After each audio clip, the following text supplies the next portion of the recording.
It's Thursday. I have been and am running my rear off.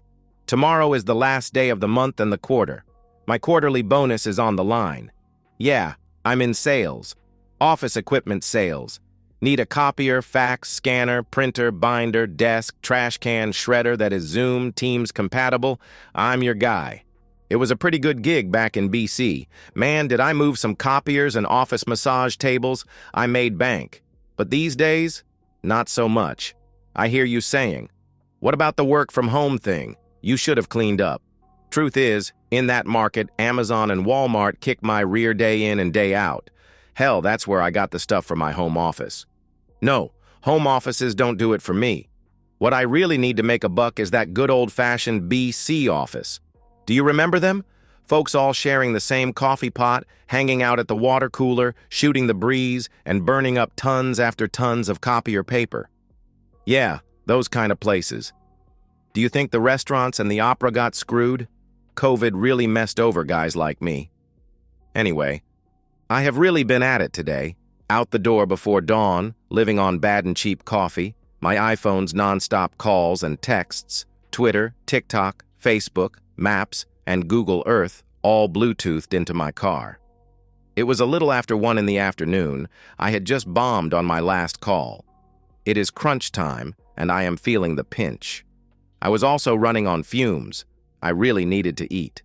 I was getting shaky, tummy queasy, not feeling good, low blood sugar kind of thing. The gallons of cheap bad coffee that had been my sustenance today weren't helping. Then, up ahead, salvation, McDonald's, praise baby Jesus, flash. Into the drive-thru, hell I go. While not BC fast, the lines were actually moving. There must be at least 3 people working there today. I placed my order and scored. They have fries. No Coke, but that's okay, I can do root beer. As the line slowly brought me closer to the pay window, my mouth watered. They have fries. Cha-ching, and I grabbed the sack and my drink and drove. All in all, it was pretty quick. I might actually make my appointment on time. And they had fries.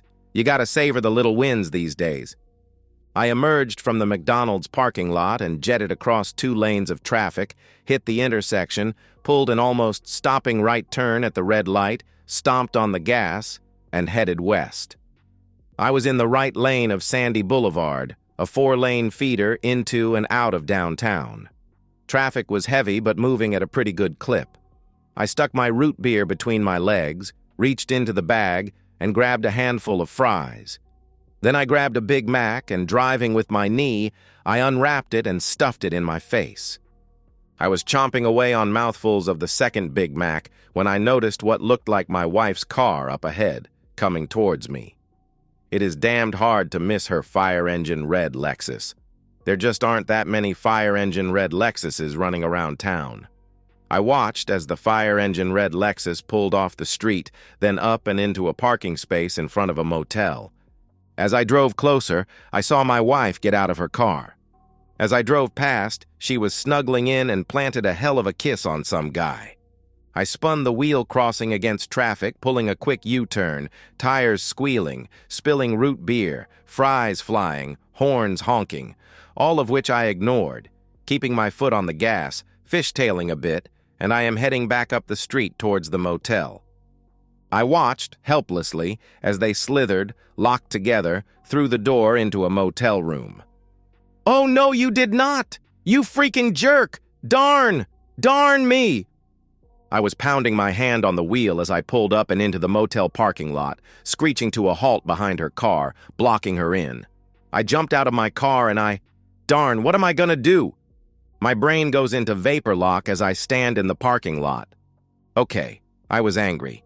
You would be too. The disrespect, the sheer audacity, her boldness. I am gutted and in shock.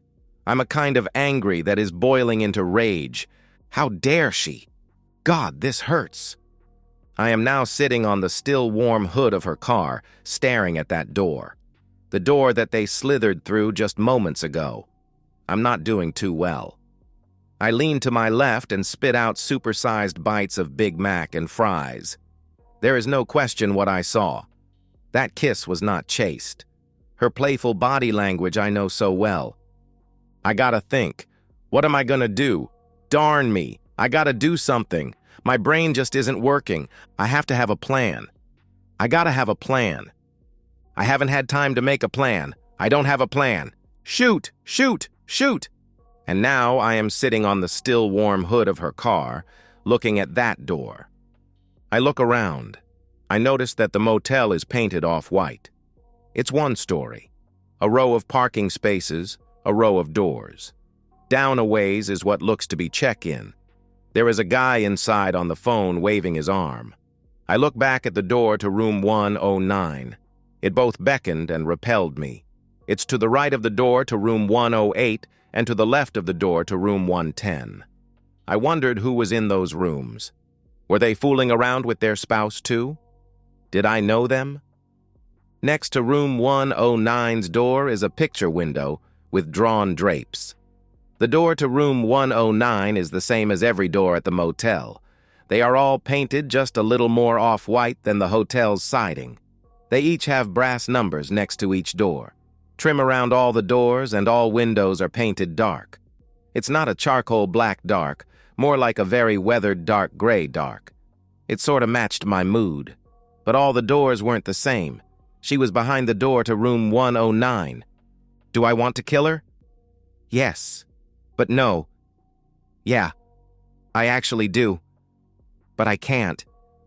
She is the mother of my 2 kids after all. Oh, darn me sideways, are they even mine? Oh, my heart. Ah, the pain, stabbing at my heart. My left arm is hurting. That jerk! I find sitting is just too painful. I lay back on the car hood, looking up into the blue sky with its yellow sun, decorated with some light puffy clouds. How can such an ugly day be so beautiful?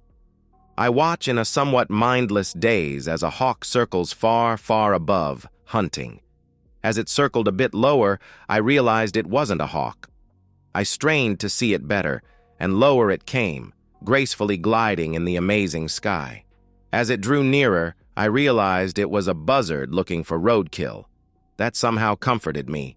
A buzzard in the beautiful sky seems so much more appropriate. I felt like roadkill. I feel my iPhone go off. It's a FaceTime call from my daughter. She was at her future in-laws. They were working on her wedding. The wife and I are planning on heading over for dinner to start on the seating chart. Dad! Hi! Hey, we were talking about the father-daughter dance. Dad! Dad! Are you okay? Ah. My daughter can plainly see that I am anything but okay. Dad! You are scaring me! Do I need to call 911? Where are you? Dad! My daughter was getting pretty loud. Jason, honey, there is something wrong with my dad. Dad? I could see my future son-in-law's concerned face enter the iPhone screen. What's wrong, Daddy? Screamed my daughter, her face contorted by fear. Sweetheart. I'm sorry. I paused. Then the tears started. Sobbing to my daughter on the phone, humiliating. So much for the strong father figure. I turned the iPhone around and held it out in front of me, its camera facing the door to room 109. I slide off the car's hood. Momentum causes my feet to step forward. I lean into it. Another step, I am pushing myself forward. And one more big step, foot, into door. The door splinters, flying open, blowing pieces of the door and bits of the frame into the previously darkened room. I stomp into the room. 2 steps in, I stop, standing, holding out my iPhone, its camera capturing the king-sized bed they are being intimate on. They are exposed to the sunlight from behind me, illuminating them and the dingy, cheap motel room. Eleanor was on top, bouncing up and then slamming herself down on the part that was not mine. Her chest was flapping like a bird's wings. I saw her turning her head, drawn by the exploding door and brilliant sunlight. Looking back over her shoulder as she slammed herself down back, her eyes squinting in the sunlight, her hair bouncing, then her eyes growing ever larger. I watch her face morph. Lust, then recognition, then lust, then shock, then lust, then fear. And the freaking jerk is about to finish looking right at me.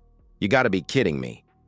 I realize I am starting to rethink the whole not killing her thing. I can hear my daughter screaming, "Mother!" I just kept pointing my iPhone at them with tears, big tears, blurring my vision. I suddenly feel very ill. I hurl, projectile vomiting. It hit the floor beside the bed. Now I hear screaming coming from my phone as they too watched my wife climax hard. I just kept pointing my iPhone as we all watched her eyeballs roll back into her head. She let out a startled, breathless cry. Finally, her eyes rolled back down. She stops. Breathing hard, her lust-addled mind began to come unstuck. Then we all got to watch her dismount. My wife steps down and into my still warm puke. She looks down, then back up, her eyes drawn by the utter bedlam coming from my phone. Her eyes finally reached my iPhone, and I could see her eyebrows crease as she worked to focus and really looked at the screen of my iPhone. Eleanor's blue eyes grew huge. She became so very, very pale. Time stood still. It was quiet in the room, and for the first time on this call, there was only silence from the folks on the phone. It seemed like everyone was holding their breath. Then Eleanor's mouth opened wide as she emitted a blood-curdling scream and fled into the bathroom, slamming the door and leaving me in the cheap motel room alone with him. Moving forward, taking care not to step in my own puke, shoving my iPhone in the jerk's face while screaming, "Who the heck do you think you are? Why don't you tell the tramp's daughter who the heck you are?" Spittle was flying out of my mouth and rage was painted on my face. I really wanted to almost kill him. Maimed for life would suit me just fine. Let the jerk suffer. His lips were moving, but he wasn't saying a damn thing. He smelled of intimacy and fear. I guess an enraged husband who weighs in at about 210, standing over you, his face a mask of hatred, with a balled fist, shoving an iPhone in your face, with several people who were clearly upset, screaming at you from the small screen, would get your attention, just saying. "You better run. I am just a hair away from kicking your rear into next year," I said in a hushed, menacing tone. Then I slapped him. Then I slapped him again, then again hard, and then yet again, even harder. "Darn this stuff!" I yelled. I grabbed him by the ear, dragging his naked body out of the bed and onto his knees right in my puke.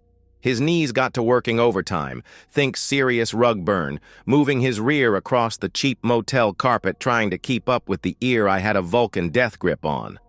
I jerked him out of the ruined doorway to room 109. I let go of his ear, stepped back, and said, "Yippee-ki-yay, mother lover." I gave that kick pretty much everything I had. My pointy black wingtip went in his rear, with no lube. I don't think he enjoyed it. He curled up on the cement walkway, both hands holding his backside, blood seeping through his fingers, crying like a little baby. And ain't that just too freaking bad? I turned back into the room and headed for the bathroom door she was hiding behind. "Stop! Please! Don't break the door! Please don't break down another door! Please! Hey, look! I have the key!" I stopped advancing on the bathroom door and turned to face the voice from behind. He was holding out a key. I was holding out the iPhone. His clip-on name tag said NED. He was the guy in the office who was waving his arm I had seen earlier. I could see NED, see the utter pandemonium on my iPhone screen. I knew he could hear sobbing, yelling, cursing, stunned mutterings, and from someone, strained laughter, all emanating from my phone. I could see it impact him. He winced. I reached out, took the key, turned, and headed for the bathroom door, still holding my iPhone out in front of me. That's when the cops rushed in and tackled me, onto the bed, right in their fluids. I was so focused on the bathroom door the cops totally blindsided me. About a ton of cops piled on. "Stop resisting! Stop resisting! Stop resisting!" As I lay immobilized under all the cops' crushing weight. I was still clutching my phone in my hand. I twisted my wrist so I could see my daughter's face. I mouthed, "I love you. I hope you are my daughter." "Stop resisting! Stop resisting! Stop resisting!"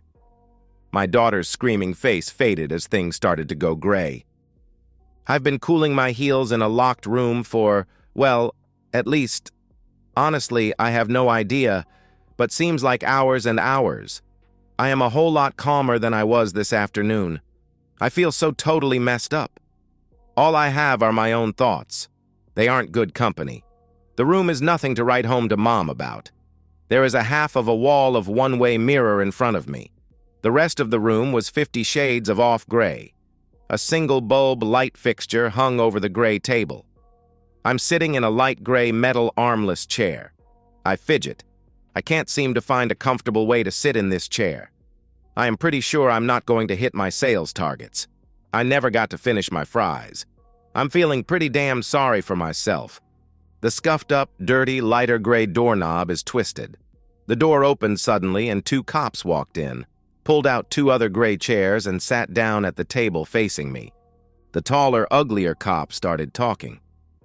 "Okay, Bob. First off, we see a couple of things in front of you. So let's take the easy ones first. The motel guy." He paused, looking down at his notebook. "Ah, Ned, we'll waive filing a complaint if you pay for the damage in the next 24 hours. I nodded. "Then your car. It is at the impound. I'd advise you to get it as soon as possible, as they bill by the hour." The taller, uglier cop looked back at his paperwork. He looked up and his eyes locked with mine. "Concerning the assault and battery against a..." The cop again looked at his notes. "Mr. Harold Rancid. Say, did you play soccer?" The cop's question caught me totally off guard. "No," I said. "Well, you might look into it. You might have a future in it. Your shoe literally inserted a Mr. Rancid's backside, rectally.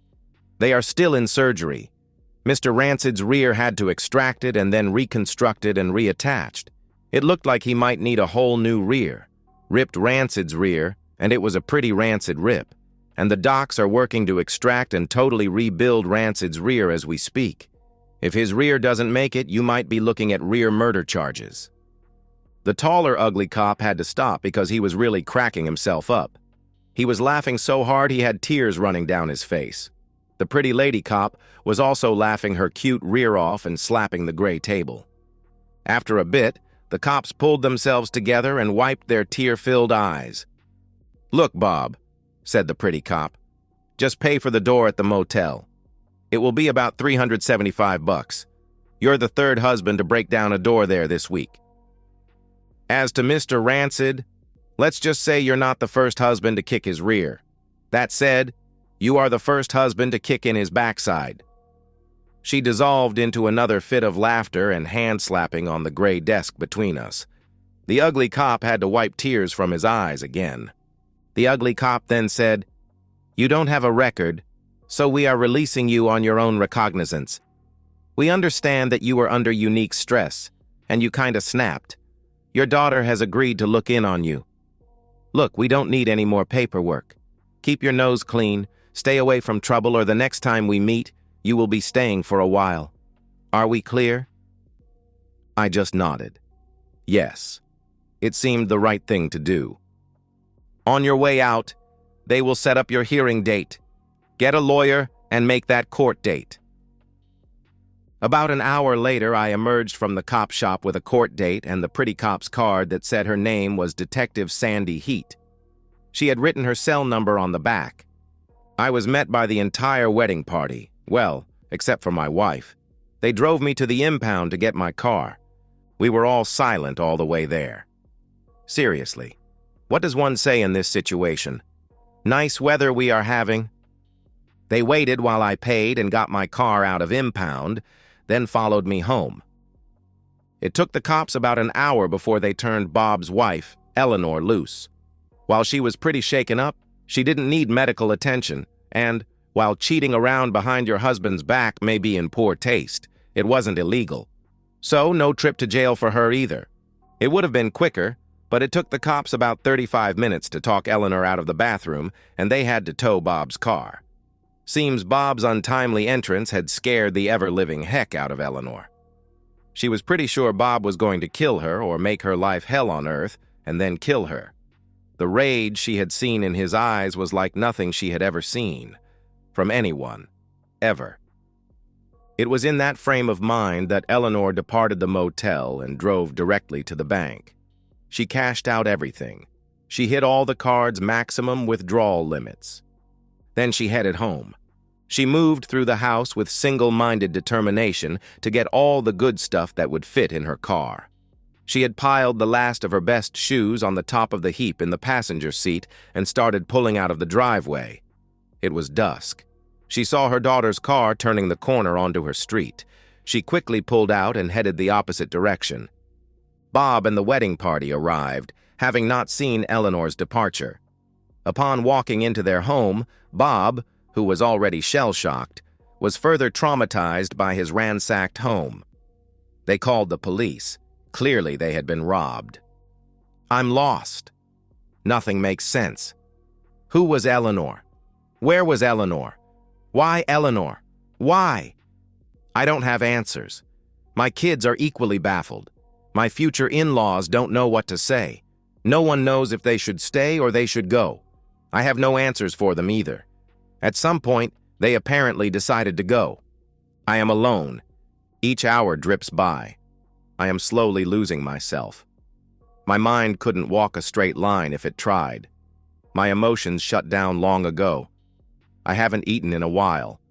I'm not remotely hungry. Everywhere I look is painful. The things she took, the holes they left hurt. The things she left are daggers thrust into me. They say she cared so little for things I was sure she cared so much for. The empty house. It's quiet. An ominous empty presence that seeps into everything. Everywhere in the house the lack of life, my life, any life, was shouted back at me. I finished the last of the whiskey and tossed the bottle aside. I crawled up the stairs. I dry heaved at the top. I kept going till I crawled between the sheets of my bed, our bed. I listened to the hall clock's 2 chimes. What an ungodly hour. The dark black of night is everywhere I look. My eyes are worthless. But I can hear each elongated tick and tock of the clock. I feel the blackness my eyes see slithering into me. I lay still. Tick-tock. I pull the covers over my head. God, will this night ever end? My mind is tormenting me. What did I do? Why? Oh God, why? Oh, how she looked at me when we were new. I feel my wet, salty tears making the bed sheets damp. As the night crawls slowly by, Bob wallows in his muck. The muck of regrets. Lessons he never wished to have learned and knowledge he never wanted to know. His shames, shortcoming, his dark fears of who he actually is. His mind grasping at straws, to imagine, to hope, to pray for dawn. Alone, Bob must simply endure through this long, dark night, tomorrow too far away to be thought of as real. But when the sun does rise, all Bob will do is all that he can do. Endure what tomorrow brings. Meanwhile, far across the neighboring state, heading east at a high rate of speed, Eleanor gripped the wheel of her car. The thump of the rumble strip jolted her mind back to her driving. She had been driving like a mad woman ever since she left her house.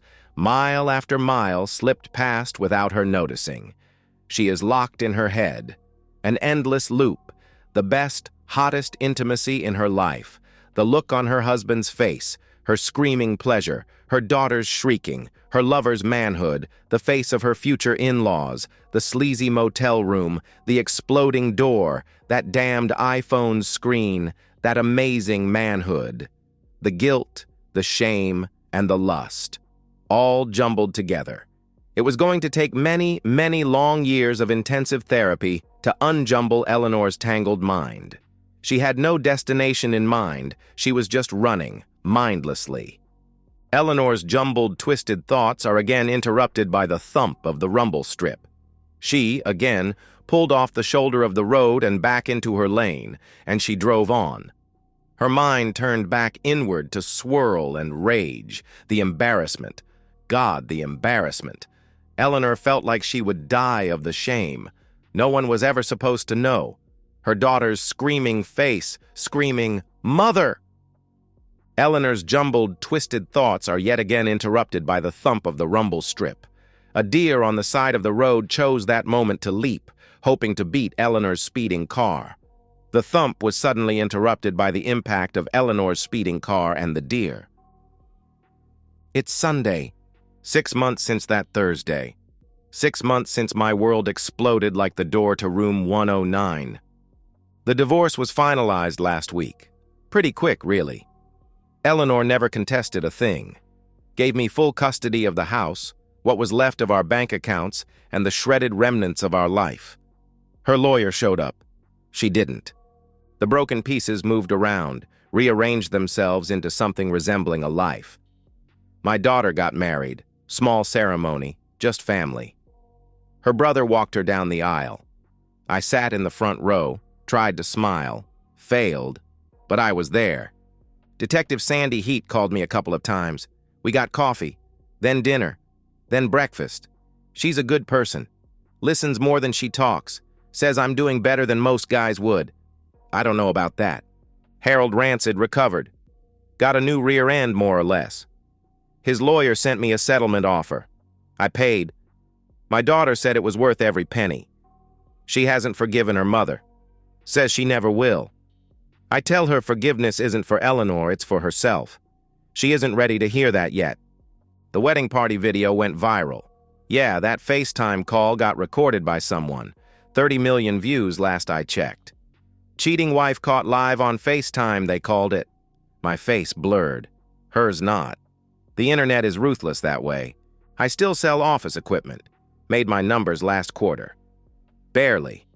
My boss cut me some slack after the video made the rounds. Said I was a legend. I don't feel like a legend. I feel like a guy who still flinches when he sees a fire engine red Lexus. Eleanor's car was found in a ditch 2 states over. Totaled. Deer through the windshield. She survived. Barely. Hospital for weeks. Then rehabilitation. Then some facility in Arizona. Her sister calls sometimes with updates. I listen. Say nothing. Hang up. That motel is still there. Off-white paint, dark trim, the row of doors. I drive past it sometimes. Can't help myself. The door to room 109 is new. Doesn't match the others. Stands out like a neon sign of what happened there. I haven't slept through the night since. Always wake up at 2 a.m. like clockwork. Listen to the hall clock chime. Wonder if the blackness will ever stop slithering in. Detective Heat, Sandy, says it will. Says one day I'll wake up and the first thing I think about won't be Eleanor and room 109. Says I'll think about coffee or work or her. Says healing isn't linear. It's messy. Goes forward, backward, and sideways. Says I'm doing the work. One day at a time. I don't know about that. But I do know the fries at McDonald's taste like fries again. Small victory. That hawk I saw? Turns out it wasn't a buzzard after all. Just a hawk, circling, hunting, looking for its next meal. Me? I'm just looking for tomorrow, and the tomorrow after that. It's Sunday, and I'm still here. And so, we've reached the end of today's story. Was it what you expected, or did it take a twist you didn't see coming? I'm curious to hear your thoughts. Share them in the comments below, and let's get a conversation going. If this story kept you hooked, make sure to hit that like button. And if you're new here or just haven't subscribed yet, now's the perfect time to join our community. I bring you fresh, captivating stories every day, so click that subscribe button and turn on notifications so you never miss out. Thanks for watching, and I'll see you in the next one.